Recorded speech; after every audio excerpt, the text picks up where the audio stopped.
So, Cyberpunk 2077 has a lot of glitches. I don't think that inherently makes it a bad game, but I think it is safe to say that the game will be much better down the road once it gets a bit more polish. In the meantime, I'd like to look at some of those fun, weird, and annoying glitches in Cyberpunk. To do that, I will be censoring whatever is needed because 1, I want to stay monetized, and 2, I try to keep my videos watchable by as many people as possible. With that in mind, here's some glitches. We're going to start tame and then work our way up, so you might notice if you look around during cutscenes or any sort of interaction that involves an NPC holding an item, that item might end up being just floating there, like this briefcase. For some reason that pizza was floating. At one point I went into a little pond next to a road and I found a car crash, which is definitely on purpose, but then there was also a cat. Meow. In some places, I just noticed random textures missing or being wrong, like here in the Delamain HQ. Oh, also here where I, while climbing the ledge, I could see through the world for a moment. Oh, also, when I went to break open this fence, I teleported to the other side for the animation. It got the job done, it's just not what I expected. Getting a bit weirder, in the food factory fight, which is part of a story mission pretty early on, the AI was sort of broken, and then also Jackie just sort of got stuck in place, doing whatever.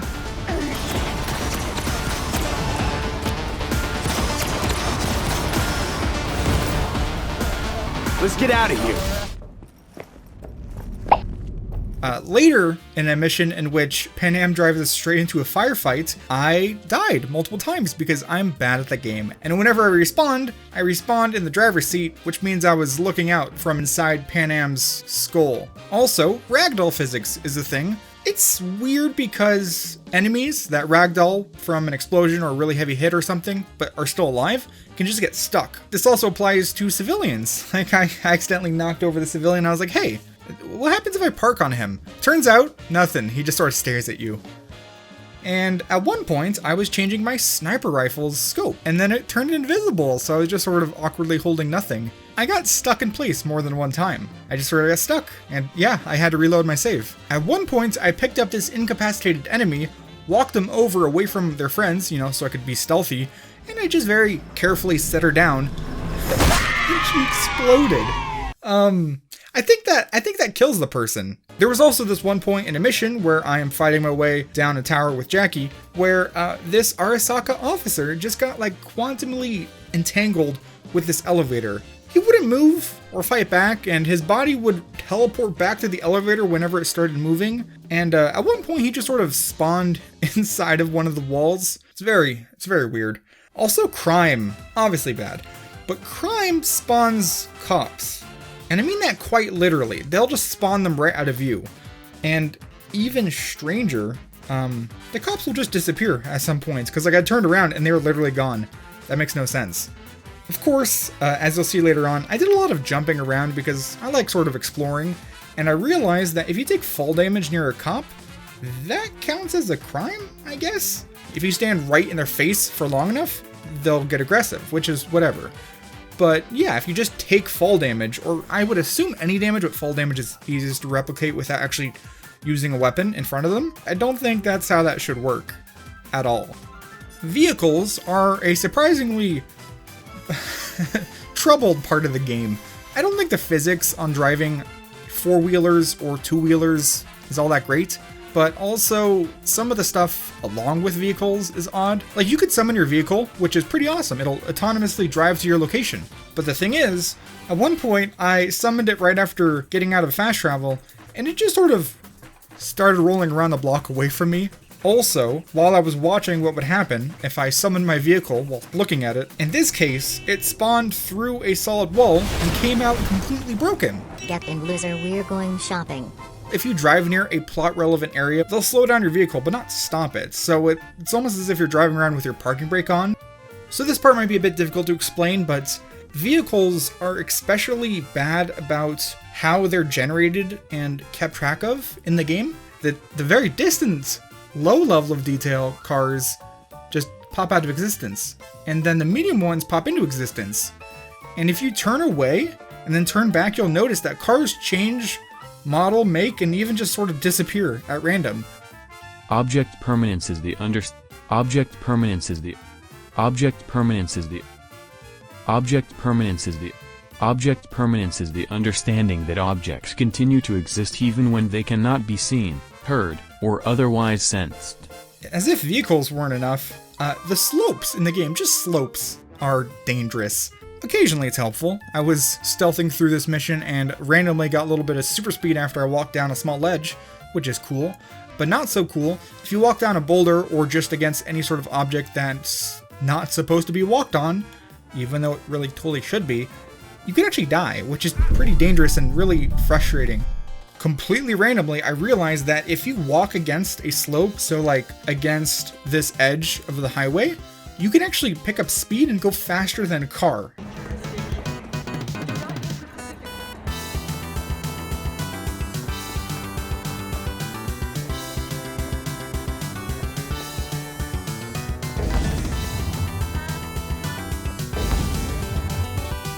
Slope speed can be used in conjunction with another thing called dodge boosting. Dodge boosting uses a cyberware that lets you slow time whenever you dodge while aiming, shooting, or doing some sort of combat thing. If you dodge boost, which slows down time, and then dodge boost again, you get a huge amount of speed, which you could then carry over across a far distance by jumping or double jumping. Double jumping makes it so crazy. You could basically fling yourself across different parts of terrain, which I used in this above ground market to eventually parkour all my way up to the top of the city. And I could literally fling myself across from building to building. Now, to be fair, I'm not blaming the game for having this be a thing. In fact, I want it to stay a thing because it's so much fun. And it's not all that abusable because, at least here, because when you get up to a certain point, you'll notice that a lot of the buildings are very low quality because they're just sort of set dressing. They're not meant to be climbed on. You're not supposed to be up here. Which means they don't have a collision, which means if you go flinging yourself at them, you're just going to fall through and perhaps even down through to the bottom of the world, which does look pretty cool.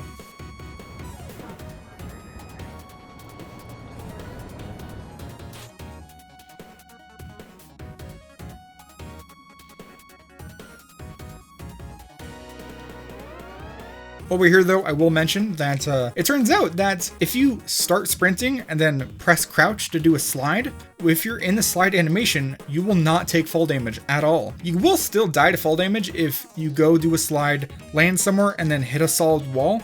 It's as if all that momentum catches up with you. But yeah, done right, you can ignore all fall damage, which is incredibly useful. I don't know if this thing has any uses, but you can also like super launch yourself using a ledge. It's basically like ledge grabbing in the spot isn't supposed to be a thing, so the game just sort of pushes you back very far. I was able to do this multiple times in a row using this spot on this part of the map. It's crazy the amount of speed you'd get. You could get pushed through solid objects. At one point I realized I could actually get pushed backwards underground on top of a part of terrain that's underground, and then use the slide to stop any fall damage so I can get down onto this part and explore underneath the city, which is pretty cool. So we've gotten to the top of the city, we've gotten under the city. How about getting outside of the city? For reference, Night City is surrounded by deserts, and then at a certain point, you'll always come across these barriers that say, oh, there's nothing out for you here yet, turn back now. And then after a certain amount of time, it glitches out and turns you around. That's basically, as far as I'm aware, an impassable barrier. But there is a physical barrier, like an actual border crossing, here, guarded by insanely strong enemies and turrets, which I wanted to sprint past or destroy or something to get through just to explore what was beyond, because it looked like there was more terrain. Spoilers, you're not supposed to go out there. While around the border crossing, I realized there's an invisible barrier, like an invisible ceiling sticking out from the wall.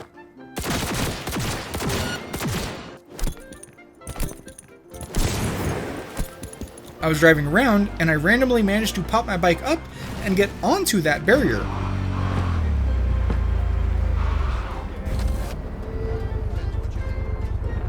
I managed to replicate it more than once. It's not that difficult. But from here, I was exploring more because I knew that the solar farm area off to the west had another barrier. So I was like, oh, well, if I'm on here, can I just walk across? The answer is yeah. I was able to walk across on the border wall and then get back behind the solar farms, and I just sort of drove for a while until I realized that there was a section of wall that was just set dressing. No collision. And there, I did it. I got outside of Night City. Here in the Outlands, there's not a lot to worry about. I mean, if you go far enough, you can find the very corner of the world. Hey, that's the thumbnail. From out here, I had a few things I was interested in doing, like I visited the sea. Turns out, if you enter the water from the edge and then exit it again, unfortunately you cannot keep swimming. In some games, if you exit water anywhere other than the very top, you would just sort of keep swimming forever. Still, I drove around and I realized there was a section out in the water way past any of the barriers. When I visited it, it was just full of nothing, except it had a lot of very specific types of terrain. A friend of mine, Ingenious Clown, suggested that this might be a palette a developer could click and like eyedrop from. But hey, that's just a theory. Still, the Outlands is pretty empty, but it's fun because it lets you go around and sort of mountain bike, something that doesn't seem possible otherwise. And also, if you summon your vehicle anywhere out here, it'll just summon right behind you, which means you gotta be careful because if you summon it and then you're on like a slope, you can get your vehicle stuck inside of the slope, which... Haha, beep beep. Yeah, I had to reset for that one. But yeah, there's a lot of stuff possible with this game. You know, it's not bad. It's a fun time. I'm definitely looking forward to when this loaf of bread is fully baked, when it's had more time in the oven. But yeah, that's about it. Thanks for watching. I hope you enjoyed this weird sort of romp through glitches I have encountered and come across. Oh, also big thanks to my channel members for their support, with an especially big thanks to Christy Cuntris, Pseudonymous, Jermanger, Achilles Rhodes, Skylar Clark, and Captain Crayfish for being super fans. If you enjoyed this video, please leave a like, please comment, please subscribe, please offer up your spreadsheets and data sets to the algorithm so that this video isn't completely buried, and maybe click something on screen if you want to watch more. That's about it for this one. I'll see you in the next video. Bye-bye.